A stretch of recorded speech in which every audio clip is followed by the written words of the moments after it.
O kaya naman pag nahuli ka ay sabihin mo ikaw ay nagka-calibrate. Alam mo ha.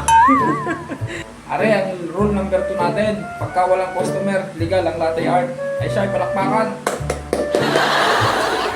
Ay siya, gilew. Kamusta kayong lahat? Ay ngayon nga ay wala kang customer.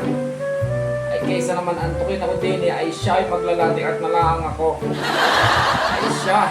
Are, ang rule number 2 natin, pagka walang customer, legal ang latte art.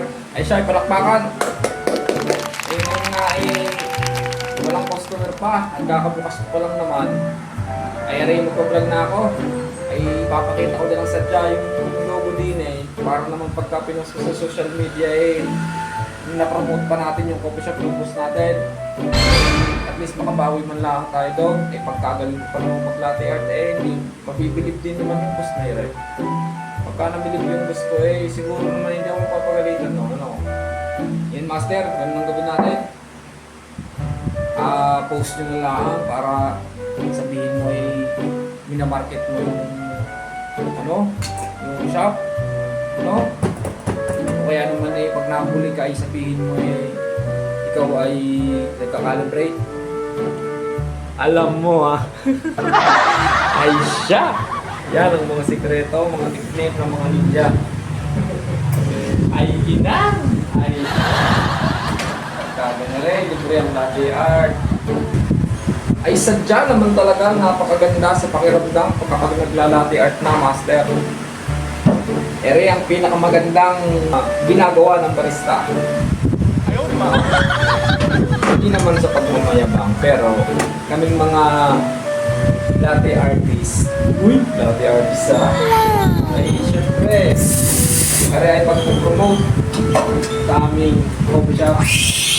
Huwag mo lang talagang kakalimutan itag yung coffee shop mo at mapapalukan yung pag kang papayag hindi ka maglalate art. Yan ang rule number 2 pag walang customer. Ang sasabihin mo, nagpo-promote ka. Okay? Siya rin na ang pinakamagandang latte art sa balat ng mundo. Sa buong mundo ng Encantadia. Aray ko, aray na master. Ay siya, ang pinaka-exciting part ng mga barista. Magbuhos. Ay siya. Aray na. Kaya galingan ko at nanonood kayo. Nakakahiya naman Nakakapangan nyo tapos vlog pa tayo mapapahiya tayo kay boss. Pagka na remaster, galingan nyo. Pag-shop. Diba?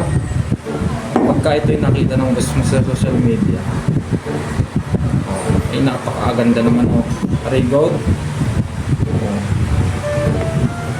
Aray, pagka nakita ng boss mo sa social media, ay siya. Ay panting ang tenga. Ay ikaw ay magre-resign na bukas. Pag napanood, ay grabe ka naman mag-post. Ibang bihis ka nag-post isang araw, ay halata. Halata ka nagsasell ng tatas. Ay huwag ganun, utoy. Apa, ay siya ay bahala ka niyan. Aray ka.